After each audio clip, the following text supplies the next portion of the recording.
Olá, pessoal, tudo bem com vocês? Então, nós temos aqui uma aplicação de EDO a ser trabalhada, para exposição a vocês com circuitos elétricos simples. Então, para isso, é importante que nós tenhamos, inicialmente, uma análise sobre o modelo e por que ele tem essa estrutura. Eu tenho que ter uma malha simples fechada e essa malha é um circuitozinho que nós consideramos como resistivo e indutivo, ou seja, tem um resistor e tem um indutor. Bom, a tensão ela vai ser designada pela letra E, em função do tempo. Ou seja, nós vamos ter aqui, quando a corrente elétrica passar por esse resistor, vai ter uma queda de tensão. Ou seja, essa parte dessa tensão fica aqui e uma outra parte vai ficar aqui. Quando você somar todas essas quedas de tensões, vai se igualar a esse total que você tem disponibilizado aqui. Tudo bem? Que ele olha, como sendo, às vezes, uma bateria, por exemplo. Agora, observe que, para eu estruturar o modelo, eu uso inicialmente a lei de Kirchhoff. Por quê? Essa lei de Kirchhoff mostra que o somatório de todas as quedas de tensões nessa malha, então foi isso que nós estruturamos aqui. Mas para eu identificar essa queda de tensão no resistor, eu usei a lei de Ohms, que é o quê? O produto da resistência elétrica pela corrente me dá essa queda de tensão que ficou aqui, ok? Então, observe que ela se apresenta exatamente numa das partes dessa equação. Já apareceu aqui. Essa daqui seria o quê? A nossa primeira queda de tensão identificada nessa malha aqui. E a outra seria o quê? A indutância vezes o produto, pela derivada da corrente elétrica em função do tempo. Isso aqui também é uma outra tensão. Quando eu somar essa tensão com mais essa, eu tenho a tensão total. E isso é uma das leis de Kirchhoff, que diz que a soma da queda de tensão é igual à tensão fornecida. Bom, o modelo matemático, pessoal, é interessante a gente fazer um paralelo com o que você estuda lá nas equações diferenciais. Vejam bem, lá nas equações diferenciais você olha assim, dy dx mais uma certa função p que depende de x vezes y e igual a uma outra função que também depende de x. Então, o modelo matemático que você estuda lá nas EDO é esse aqui, que é uma equação linear do quinto tipo. Se você fizer um paralelo e fizer aqui uma adaptação para olhar quem é quem, basta você dividir tudo por L. Se você dividir tudo por L, o que você enxerga nessa equação? Você vai ter dy dt, aqui nesse caso, mais R sobre L vezes I, que seria, no caso aqui, a nossa corrente elétrica, a tensão, que é E, em função do tempo, dividido por essa indutância, que é o nosso indutor, que aparece aqui no nosso circuito. Bom, se vocês observarem, eu vou pegar aqui uma outra canetinha para a gente fazer o destaque. Olha só, esta função P, ela faz o papel de quem? De R sobre L, tá certo? Quem é que faz o papel do Y? É a nossa corrente elétrica. Então, por isso que você tem dy dx, que seria quem? Dy dt. Bom, esta função Q aqui está fazendo o papel de quem? Da tensão dividida pela indutância, percebe? Então, é importante você ver essa estrutura do modelo matemático frente a uma análise dentro de um circuito elétrico simples, resistivo, indutivo. E aí, depois, a intenção é de a gente enxergar o que o problema vai pedir, que a gente vai apresentar aqui nesse caso, enxergar a interpretação geométrica dos resultados que nós queremos alcançar. Então, vamos supor que nesse circuito simples, que vocês podem observar aqui na figura 1, nós temos aí uma indutância, que ele deu aqui de 4 Henries, tá? Nosso indutor aqui tem o valor de 4 Henries. O resistor, ele disse que é 12 ohms. E aí, nós queremos observar que eu tenho como identificar a corrente elétrica no tempo, ou seja, a corrente elétrica vai ser exatamente o que vocês podem observar aqui nesse circuito elétrico, que é a corrente elétrica, ela é o movimento desordenado dos elétrons dentro desse condutor. Então, a nossa corrente elétrica aqui, ela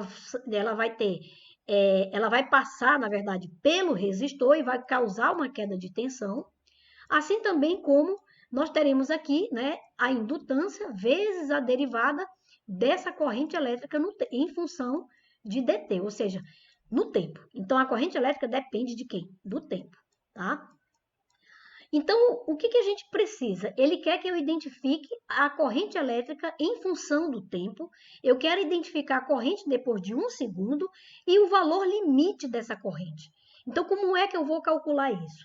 Primeiro, observe que o modelo matemático, né, eu vou relembrar a vocês, que é a indutância vezes a derivada da corrente elétrica em função do tempo, ou seja, dI dt, né? Nós temos aqui essa variação da corrente elétrica no tempo, que é justamente essa queda de tensão. Então, se eu pegar essa queda de tensão e somar com essa outra queda de tensão no resistor, eu vou ter esse E, que é a minha tensão total.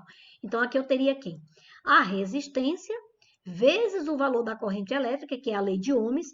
Quem vê ri, ou seja, V que eu digo é porque às vezes a tensão ela é identificada por V, né, de voltagem. Mas também aqui no nosso caso a gente está e pode utilizar, né, E para fazer a identificação dessa, né, diferença de potencial que é a tensão elétrica, que é a voltagem, tá bom? Bom, aqui, pessoal, nós temos então o quê? Se eu tenho essa queda de tensão, que é R vezes I, e aqui eu tenho a indutância vezes a derivada da corrente elétrica no tempo, eu tenho então a tensão total. Então, está aí o modelo matemático estruturado para fazer, então, a identificação dos valores que ele deu dentro desse modelo. Então, como é que ficaria? Ficaria assim, ó. Ficaria 4 vezes dI dt, né, que seria a nossa derivada da corrente elétrica, mais o valor da resistência, que é 12, vezes I, tá? Que vai ser igual a 60, tá? Ficou aqui em cima da figura, não tem problema, 60 volts, né? Que é o valor que ele deu aqui, ó. Tudo bem? A voltagem constante, né? Que ele deu, que ele diz que é uma pilha que fornece essa tensão. Tudo bem. Então, olha só o que a gente vai ter aqui no nossa cartela, né? Se nós consideramos esses resultados, é claro que o modelo vai ter essa estrutura conforme eu já apresentei anteriormente. Tudo bem? E outra coisa importante é que ele diz que a corrente no tempo zero é zero. E para isso, eu faço, né, as simplificações devidas, porque aqui eu posso dividir tudo por 4, que fica bem melhor o meu modelo, que aí vocês estão observando dessa maneira. E agora eu tenho a minha equação diferencial ordinária estruturada. O que eu preciso fazer? Eu preciso relembrar como calcular uma equação diferencial linear do quinto tipo. Então, eu tenho duas estruturas. Ou eu vou pelo método de Lagrange, que é conhecido como método da substituição, ou então eu vou pelo método fator integrante. O fator integrante, eu teria que achar esse fator integrante, que aqui também não vão confundir, eu vou chamar também de I, porque I de integrante, né? Mas é só para estruturar o fator integrante, eu vou dizer que o fator integrante é elevado à integral daquela função P dx, tá? Aí você vai dizer, mas professora, como é que eu posso enxergar esse fator integrante olhando para os meus resultados aqui? Basta você olhar quem está acompanhando a sua incógnita. Nossa incógnita aqui é a corrente. Aqui é fator integrante, tá, pessoal? Aqui é corrente elétrica. Então, não vamos confundir. O que a gente tem que fazer? Para calcular o fator integrante, quando a gente estuda as EDO, a gente apresenta desta forma o fator integrante. É um fator integrante lá da equação linear do quinto tipo, tá? Então, como é que fica? Fica exponencial elevado à integral da função P. Mas quem é P, pessoal? Aqui, ó, é 3. Então, 3 dt. Vou até colocar aqui para vocês relembrarem aí que dy dx mais py é igual a quem? A função Q que eu apresentei anteriormente, tá bom?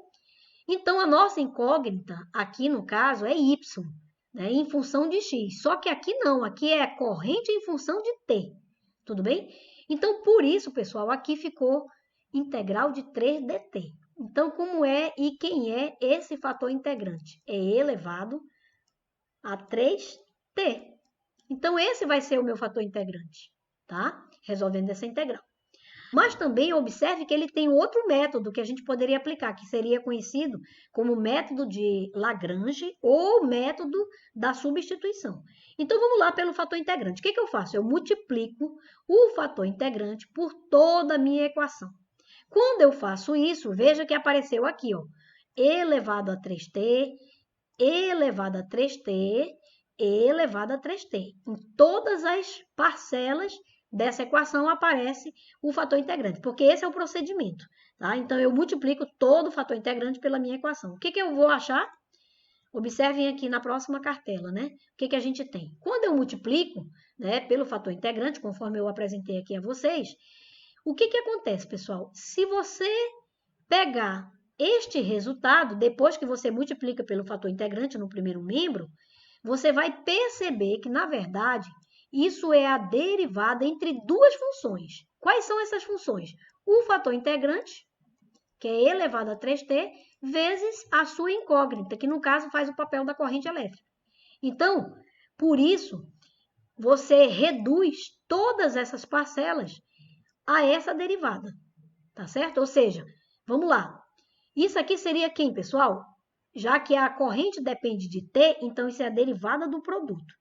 Então, vamos lá. Se você calcular aqui, a derivada do produto vai dar o quê? Esse resultado. Eu repito aqui e elevado a 3t, que é a primeira, e vou derivar aqui, né, essa função, que no caso é a corrente elétrica. Então, vai ficar quem? Derivada de I dt. Mas, porque é regra do produto, né, eu repito a minha corrente e eu derivo quem? A minha outra função, que é o fator integrante aqui, ó. Então, quando eu derivo, o que dá, pessoal? Dá ela mesmo vezes a derivada desse expoente, que é 3. Tudo bem? Então, por isso, se reduziu a derivada desse produto de funções aqui. Deixa aí. Do outro lado, eu só faço repetir.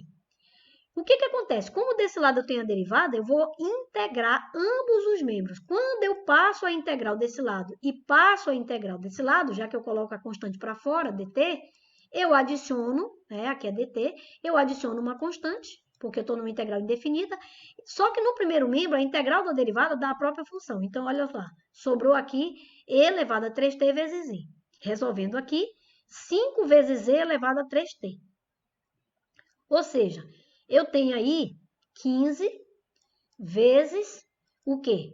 Essa integral, pessoal, é ela mesmo dividido por 3, tá? É por isso que vai dar o quê? 5 de e elevado a 3t, mais c.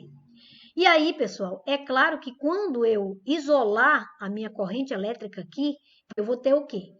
5 de e elevado a 3t dividido por e elevado a 3t. Aí vai cancelar, sobra 5, e aqui vai permanecer que eu passo para o numerador e por isso fica negativo. Então, olha lá, pessoal, o item A já está resolvido. Eu consegui calcular a expressão da corrente elétrica no tempo, dada por 5 mais C elevado a menos 3t. Então, pronto, o item A já está ok. Agora, vamos calcular os demais itens, né? Considerando aí que a corrente no instante zero é zero, eu consigo achar essa constante. Basta eu calcular dentro daquela equação da corrente elétrica que a gente acabou de apresentar e você vai achar o quê? O valor da constante, que é menos 5, tá? Então, se você observar aqui, voltando aqui rapidinho, é só calcular aqui, ó, a corrente no instante zero. E aí você vai, com certeza, achar essa constante que você está identificando aqui. Aqui vai dar zero, né? Porque 3 vezes zero vai dar zero, tá certo? Aqui vai dar zero. E elevado a zero dá 1. Então, a corrente no instante zero deu zero. Então, quanto é a constante? A constante vai ser menos 5. E, portanto, eu vou ter agora uma nova expressão em função, né, de t, mas agora considerando aí a nossa constante que nós identificamos igual a menos 5. Tá bom? Então, agora eu reescrevi aqui a minha expressão da corrente elétrica. Bom, depois de 1 segundo, quanto é que vai ser essa corrente elétrica? Ora, se eu já tenho a expressão da corrente elétrica, eu acho em qualquer tempo, pessoal. No caso aqui, ele quer no primeiro segundo, ou seja, em 1 segundo, quanto é que vai dar? Olha lá quanto é que deu a corrente elétrica. Fazendo as contas, substituindo aqui, né? Eu vou ter, então, aproximadamente 4,75 amperes. Item C, ele quer o valor limite dessa corrente elétrica. Então, quando eu tirar o limite dessa expressão, É claro que quando T aumenta arbitrariamente, essa expressão aqui vai para zero, tá certo? E aí eu encontro o valor, né? Então, o limite dessa corrente elétrica. Tudo bem, pessoal? Então, agora nós vamos para o GeoGebra identificar o valor dessa corrente dado por esses cálculos, né, analíticos apresentados no nosso problema. Bom, pessoal, então agora a intenção é de nós mostrarmos aqui no GeoGebra como é que nós podemos enxergar, né, que de acordo com a modelagem que nós fizemos em cima desse circuito, nós obtivemos uma equação diferencial ordinária linear do quinto tipo, que pode aí trazer uma expressão geral para a corrente elétrica e que nós, inclusive, a partir dos valores iniciais, identificamos uma constante arbitrária, né? E também a corrente depois de 1 segundo e, portanto, o valor limite dessa corrente depois de um determinado tempo. Então, nós consideramos aqui a resistência de 12 ohms, um indutor de 4 henries, e agora nós temos aí a possibilidade de enxergar a estabilização dessa corrente elétrica, né, que seria o valor limite dessa corrente. E é claro que o valor limite dessa corrente a gente consegue enxergar a partir dessa modelagem, dessa interpretação que nos trouxe aí uma solução geral dessa equação diferencial ordinária. E aqui nós temos 60 volts. Tudo bem? Então, inicialmente, pessoal, vamos criar um controle deslizante. Esse controle deslizante é só para a gente fazer uma variação na constante arbitrária que aparece dentro da solução. Eu vou colocar aqui um valor mínimo desse intervalo, de menos 20 e o máximo até 20, só para a gente ter uma variação, o incremento pode ser 1. E aqui nós temos, então, a possibilidade de fazer essa variação nesse intervalo que nós escolhemos. Bom, pessoal, então aqui na barra de entrada, eu vou escrever a solução que nós obtivemos. Qual foi a solução? Nós vimos lá que nós obtivemos I de T, né? Nosso parâmetro, nós utilizamos K, né? Na nossa constante arbitrária. Eu me lembro que nós encontramos I igual a 5 mais uma constante arbitrária, né? Vou pegar aqui o teclado do GeoGebra, colocar E elevado a menos 3, né? Me lembro que foi 3 vezes T. Tudo bem? Então, essa seria a nossa curva que vocês estão observando aí. Tá? Nós temos uma estabilização acontecendo exatamente onde, pessoal? Muito próximo de 5, ou seja, 5 amperes. Então, o valor limite dessa corrente é de 5 amperes, percebe? Então, é como se nós atingíssemos o valor máximo, né, para essa corrente e nesse ponto há uma estabilização. Aqui, se você quiser, você pode habilitar o rastro para você ver as possíveis curvas que surgem a partir desse parâmetro que nós estamos considerando aqui, tá, pessoal? É claro também que nós podemos identificar os campos de direções, né, olhando para essa família de curvas. Como é que eu faço? Para isso, aqui na barra de entrada, eu tenho que escrever a minha EDO. Vocês lembram que a nossa EDO, que nós obtivemos a partir da modelagem que foi feita nesse problema, nós obtivemos como sendo esse f de xy, pessoal, ele representa exatamente a nossa derivada, né? dy dx, que vai ser igual a 15 menos 3y, tá? Essa é a nossa EDO. Aí eu vou copiar, ok?